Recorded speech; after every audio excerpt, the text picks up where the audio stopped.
ये लेक्चर जो हैं ये लॉ के स्टूडेंट्स और नौजवान वकला के लिए बड़े मुख्तसर अंदाज में पेश किए जा रहे हैं और शाद चीमा लॉ चैनल से जो यूट्यूब में चल रहा है। तो आज का जो ये लेक्चर जो है ये पहले हमने पेक्यूनियरी जुरिस्डिक्शन के बारे में गुफ्तगू की थी कि वो क्या होती है। वो है मालियाती इख्तियार किसी कोर्ट का कि कितनी मालियत का दावा अदालत सुन सकती है, कौन कौन सी अदालत, उसकी पावर जो है वो civil courts West Pakistan civil courts ordinance में मुतय्यन की गई है। ये तो होगी पेक्यूनियरी जुरिस्डिक्शन। इसके अलावा दूसरी जुरिस्डिक्शन है, जुरिस्डिक्शन उसको कहते हैं टेरिटोरियल जुरिस्डिक्शन, यानी इलाकाई इख्तियार समात। अब अगर किसी कोर्ट पे ये ना कहा जाए, बताया जाए कि उसका इख्तियार कहाँ कहाँ किस इलाके में है, तो फिर जहाँ किसी का जी चाहे वो दावा दायर करता फिरे और इससे मामला जो है वो मज़ीद कॉम्प्लिकेटेड होंगे, ख़राब होंगे। इसलिए ज़ाब्ता दीवानी में एक तकरीबन सेक्शन 16 से लेकर 20 तक उन्होंने ये बताया कि कौन कौन सी नौयत के मामलात कहाँ कहाँ किस किस अदालत में दायर होंगे, यानी किस अदालत को टेरिटोरियल जुरिस्डिक्शन हासिल होगी, कैसे होगी, किस तरह हम डिटरमिन करेंगे, किस तरह हम असर्टेन करेंगे। तो पहली तो बात जो है सेक्शन 15 इससे पहले बनाई गई है, उसमें यह कहा है कि हर दावा जो है जिसमें कॉज ऑफ एक्शन पैदा हुई हो, किसी को वो दायर करना चाहता हो, तो वो लोएस्ट ग्रेड की कोर्ट में दायर करेगा, सबसे नीचे वाली अदालत में। यानी अगर दो अदालतों को इख्तियार है समात हासिल है उस दावा की समात का, तो एक बड़ी है उससे एक छोटी है और दोनों की कंकरेंट जुरिस्डिक्शन है, बराबर का इख्तियार समात है, तो फिर बजाय इसके कि आप बड़ी कोर्ट में जाएं, आपको हमेशा लोएस्ट ग्रेड की कोर्ट में जाना पड़ेगा। ये एक असूल तय कर दिया गया कि सबसे नीचे वाली अदालत पर आप जाएंगे। यानी फर्ज करें कि डिस्ट्रिक्ट कोर्ट को भी इख्तियार है उस दावा, यानी ओरिजिनल सिविल कोर्ट है, प्रिंसिपल ओरिजिनल सिविल कोर्ट है, principal civil court of original jurisdiction है डिस्ट्रिक्ट कोर्ट, लेकिन उसके मुकाबले में सिविल जज जो है उसको भी इख्तियार समात है उस दावे का, तो फिर कहाँ पे जाना पड़ेगा? सिविल कोर्ट में जाना पड़ेगा, क्योंकि वो लोएस्ट ग्रेड की कोर्ट है। तो जो भी दावा आपने दायर करना है, चाहे लाहौर में दायर करें, चाहे पिंडी में करें, चाहे गुजरांवाला में करें या किसी और जगह पे दायर करना हो, तो फिर you have to approach to the civil court जिसका इख्तियार समात होगा, क्योंकि वो लोएस्ट ग्रेड की कोर्ट है। ये तो मामला तय हो गया कि कहां पे जाना है, लोएस्ट ग्रेड की कोर्ट में जाना है। अब कौन से इलाके की कोर्ट में जाना है, इसको कहते हैं टेरिटोरियल जुरिस्डिक्शन। अब सेक्शन 16 से लेकर 20 तक ज़ाब्ता दीवानी में इसको डिफाइन किया गया, बयान किया गया, बताया गया। तो सबसे पहले सेक्शन 16 क्या कहती है? वो ये कहती है कि अगर इमूवेबल प्रॉपर्टी के बारे में मामलात हों तो फिर कहां पे दावा दायर किया जाएगा? जहां पे वो प्रॉपर्टी वाक़ है। यानी अगर आपने किसी प्रॉपर्टी का कब्जा लेना है तो for where you will file a suit for possession in the court in which that in the area of which that property is situated, जहाँ पे वो वाक़या है उस इलाके की अदालत में आपको जाना पड़ेगा।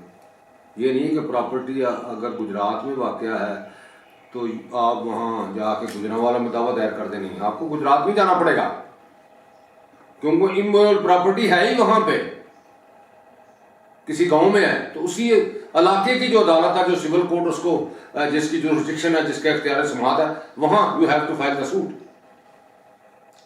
अगर कोई फ्रॉड हो गया किसी प्रॉपर्टी के बारे में, किसी पर्दा नशीन लेडी के साथ, उसके मेके में प्रॉपर्टी थी, उसके भाइयों ने अपने नाम लगवा ली किसी तरीके से, तो she wants to file a suit for declaration and for the delivery of recovery of possession, where she will file that suit?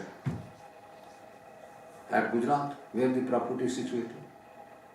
वो किसी और कोर्ट में नहीं जा सकते। इसके अलावा जो कंपेंसेशन, जो और चीजें होंगी उस प्रॉपर्टी के मुतल्लिका, मीन प्रॉफिट्स, रेंट के मामलात, वो सारे के सारे अगर इमूवेबल प्रॉपर्टी के मुतल्लिका हैं तो फिर ये सेटल्ड लॉ है कि उसी कोर्ट को इख्तियार समाअत होगा जिस अदालत के एरिया में मसलन अगर दस्का में वो प्रॉपर्टी शामिल है, मौजूद है किसी गांव में, तहसील में, तो अब कौन सी अदालत को इख्तियार समाअत है, कहाँ आपने सूट फाइल करना है, आप दस्का में सूट फाइल करें क्योंकि वहाँ कोर्ट्स मौजूद है, वहाँ पे सिविल जज मौजूद है, वहाँ पे दावे दायर होते हैं, वहाँ पे बाकायदा इंस्टीट्यूशन होती है, वहाँ पे तरीकाकार मौजूद है, उन्होंने को हाई कोर्ट ने वहाँ पे प्रोवाइड की हुई है सहूलत। तो फिर आप गुजरांवाला या फैसलाबाद जाके दायर नहीं कर सकते कि जनाब मैं यहाँ रहता हूँ तो मुझे यहाँ सहूलत है तो मैं दावा यहाँ पे दायर कर दूँ, यहाँ मैं रह रहा हूँ। सारे कोर्ट में कहीं पे ऐसी कोई प्रोविजन मौजूद नहीं है कि कोई भी दावा जो है वो मुद्दई ये कहे कि मैं फलां जगह पे रिहायश पजीर हूँ इसलिए मैं यहाँ दायर कर रहा हूँ। कोई ऐसा जो है वो लॉ मौजूद नहीं है। मास वाई फैमिली कोर्ट में जहाँ पे ये सहूलत खातून को दी गई है कि अगर वो कोई फैमिली सूट फाइल करना चाहे तो वो वहाँ पे दायर कर सकती है, ख़ास तौर पर डिसोल्यूशन ऑफ मैरिज का, जहाँ पे उसकी रिहायश चाहे आर्जी हो या परमानेंट हो, सिर्फ उसको ये सहूलत जो है वो फराहम की गई है। लेकिन सिविल मैटर्स में कहीं भी ये सहूलत मुद्दई के पास नहीं है कि वो अपनी मर्जी से जहाँ वो रह रहा है किसी इमूवेबल प्रॉपर्टी का दावा दायर कर दे या कोई और दावा दायर कर दे, बल्कि इसमें तो मुद्दल के बारे में ज़्यादा सराहत मौजूद है। ज़ाब्ता दीवानी में यानी सेक्शन 16 से लेकर 20 तक मुद्दई के बारे में कोई जिक्र मौजूद नहीं। तो अब ये बात मैं कर रहा था इमूवेबल प्रॉपर्टी की, तो ये एक सेटल लॉ है कि जहाँ पे इमूवेबल प्रॉपर्टी मौजूद होगी, इमूवेबल प्रॉपर्टीज़ की दो किस्में हैं, एक होती है मूवेबल, एक होती है इमूवेबल। मूवेबल वो प्रॉपर्टी होती है जिसको मोशन दिया जा सके, जिसको रिमूव किया जा सके एक जगह से दूसरी जगह पर। लेकिन इमूवेबल वो होती है गैर मनकूला, और मनकूला उर्दू में उनको कहते हैं। गैर मनकूला जायदाद वो होती है जिसको वहाँ से जो फास्टेंड हो अर्थ के साथ, वहाँ उसको उठाया ना जा सके, वहाँ से कहीं पे मुंतकिल नहीं किया जा सकता, रिमूव नहीं किया जा सकता, उसको इमूवेबल प्रॉपर्टी कहते हैं, गैर मनकूला जायदाद। और मनकूला किसको कहते हैं? जो रिमूव की जा सके। मसलन ये घरेलू अशिया हैं और चीज़ें हैं, काफ़ी चीज़ मूवेबल प्रॉपर्टीज मौजूद है। लेकिन इमूवेबल प्रॉपर्टी जो ज़मीन है, मकान है, दुकान है, प्लाजा है, कोई और चीज़ें हैं जो वहाँ से मूव नहीं कर सकती, तो ये इनमें फ़र्क है। तो बात कर रहे थे हम इमूवेबल प्रॉपर्टी की, जिसका हमने कब्जा लेना है या उसके बारे में कोई डेफिनेटली सूट फाइल करना है या उसकी कंपेंसेशन को हासिल करनी है या उसका रेंट वगैरह हासिल करने हैं, कोई भी उसके मुतल्लिका कोई मामला है तो suit will be filed at the lowest grade situated with in the area of that very particular property, वहां पे जाना पड़ेगा। तो ये 16 में इसके बारे में लिखा हुआ है। एक है मामला मॉर्टगेज का, जिसमें कहते हैं थोड़ा सा कॉज ऑफ एक्शन अगर हो तो वहाँ पे सूट फाइल हो सकता है, लेकिन बाकी जो मामला है सारे का सारा वो सिर्फ और सिर्फ उसी कोर्ट में जाना पड़ेगा जहाँ पे प्रॉपर्टी सिचुएट है, जहाँ पे मौजूद है, जहाँ पे वो अवेलेबल है प्रॉपर्टी, वहाँ पे जाना पड़ेगा। अब अगली सेक्शन है 17 ये कहती है कि अगर कोई इमूवेबल प्रॉपर्टी मुख्तलिफ डिस्ट्रिक्ट में वाक़या है, मुख्तलिफ जगहों पे वाक़या है, पार्टीज भी सेम है, कॉज ऑफ एक्शन भी सेम है, तो फिर वो क्या करे पार्टी? वो हर जगह पे तो दावा नहीं कर सकती। यानी अगर उनकी समझ लें इंसेस्ट्रल प्रॉपर्टी या विरासती जायदाद है, they want to partition the same, दावा दायर करना चाहते हैं कि हम इसको तकसीम करना चाहते हैं, लेकिन वो मुख्तलिफ अजला में वाक़ है, यानी एक कुछ पोर्शन फैसलाबाद में है, कुछ गुजरांवाला में है, कुछ लाहौर में है। तो it is the option of the parties plaintiff to choose. यहाँ पे प्लेंटिफ का है कि वो चूज़ करे कि एक जगह पे वो दावा दायर करे सब प्रॉपर्टीज़ के बारे में, बजाय इसके कि मुख्तलिफ जगहों पे दावे करते फिरें और वो फैसले होते रहें उसके लिए इन्होंने एक असूल दिया हुआ है ये इसमें, या ये जो सेक्शन 17 में है, या कोई कंपनसेशन अगर लेनी हो उन प्रॉपर्टीज़ का कोई मामला है लेन देन का, या कोई ऐसा, या फिर पोजेशन का मामला है, या पार्टीशन वगैरह का मामला है, तो फिर ऐसी सूरत हाल में प्रॉपर्टीज़ मुख्तलिफ डिस्ट्रिक्ट में अगर वाक़या हों और उनकी अदालतों को अलग-अलग इख्तियार समात हो इलाकाई, तो फिर किसी भी इलाके की अदालत में on the basis of same cause of action between the same parties वो दावा जो है वो दायर हो सकता है। यानी अगर पार्टी डस्का में है, सियालकोट में है, या गुजरात में है, या किसी और जगह पे वाक़ है, लेकिन वो अलग-अलग हर ज़िले में दावा करने की बजाय, अलग-अलग अदालतों में दावा करने की बजाय एक ही दावा जो है वो किसी भी इलाके की अदालत में दायर हो सकता है, और उसमें वो जो डिग्री पास होगी वो इफेक्टिव होगी, वो एग्जीक्यूटेबल होगी फॉर होल द प्रॉपर्टीज। तो ये 17 में जो है उन्होंने सहूलत दी हुई है, ऐसा मुमकिन है। उसके बाद है और 18 सेक्शन, वो कहते हैं जी अगर कोई प्रॉपर्टी अनसर्टन है, यानी अगर दरिया चल रहा है, पता नहीं चलता ये गुजरात में है या वजीराबाद में है, दरियाए चनाब है, या पता नहीं चलता ये लाहौर में या शेखुपुरा है, दरिया रावी वहां पे गुजर गया है, और वहां पे लिमिट्स डिफाइन नहीं है कि कहाँ जाके खत्म होती है, कैसे हम इसका अंदाजा लगाएं, तो फिर वो दावा दायर करके एक स्टेटमेंट रिकॉर्ड करवाएं कोर्ट में कि वाकई ये प्रॉपर्टी इसी एरिया में वाक़ है, तो कोर्ट अपनी सेटिस्फेक्शन के बाद वो दावा जो है वो एंटरटेन कर सकती है और उसका फैसला भी कर सकती है। तो ये है अनसर्टन प्रॉपर्टी के, जहां पे यकीन ही नहीं है। अब आ गया सेक्शन 19। अब सेक्शन 19 ये कहती है, ये है मूवेबल प्रॉपर्टी के बारे में, यानी अगर कोई आपका सामान किसी ने कब्जे में कर रखा हुआ है, आपकी चीजें फैमिली के अलावा अदरवाइज अगर वो सिविल मैटर बनता है, तो फिर वो आपने कहाँ पे दावा दायर करना उसको, या उसको कोई नुकसान पहुंचा रहा है बंदा, तो आप वहां पे दायर कर सकते हैं जहां पे वो सामान मौजूद है, प्रॉपर्टी मौजूद है, या वहां पे कर सकते हैं जहां वो बंदा रिहाइश पजीर है या वर्क कोई कारोबार करता है, बिजनेस करता है, वहां पे मौजूद है वो, तो वहां पे आप दावा दायर कर सकते हैं। तो ये ऐसी सूरत हाल है। या ये भी है कि जहां पे कॉज ऑफ एक्शन पैदा हुई हो, होली या पार्टी। मुझे बड़ी अच्छी तरह याद है कि ये पहले जो जब ये फैमिली कोर्ट एक्ट में तरमीम नहीं ना हुई थी शेड्यूल में, और ये जो जहेज के दावे थे ये सिविल सूट कहलाते थे, those were not the family suits. तो अब जब सिविल सूट होगा तो फिर सीपीसी अप्लाई होगी उस पर। अब सिविल सूट जहां पे होगा, कहां पे होगा civil suit for the recovery of the movable property, जहां पे या प्रॉपर्टी मौजूद हो या मुद्दा की रिहाइश हो। तो फिर मुद्दैया तो किसी और जगह पे रहती थी, तो फिर एक जजमेंट आई 1971 में लाहौर हाई कोर्ट की, क्योंकि कॉज ऑफ एक्शन भी जहां पे पैदा हो वहां भी दावा दायर हो सकता था।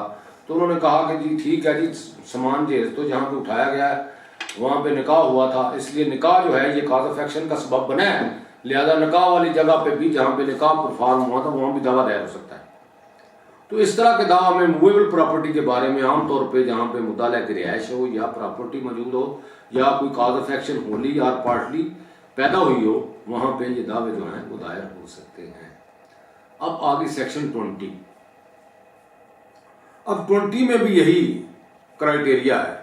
इसके अलावा प्रॉपर्टीज के अलावा बाकी भी तो दावे हैं जो दायर करने होते हैं लोगों ने।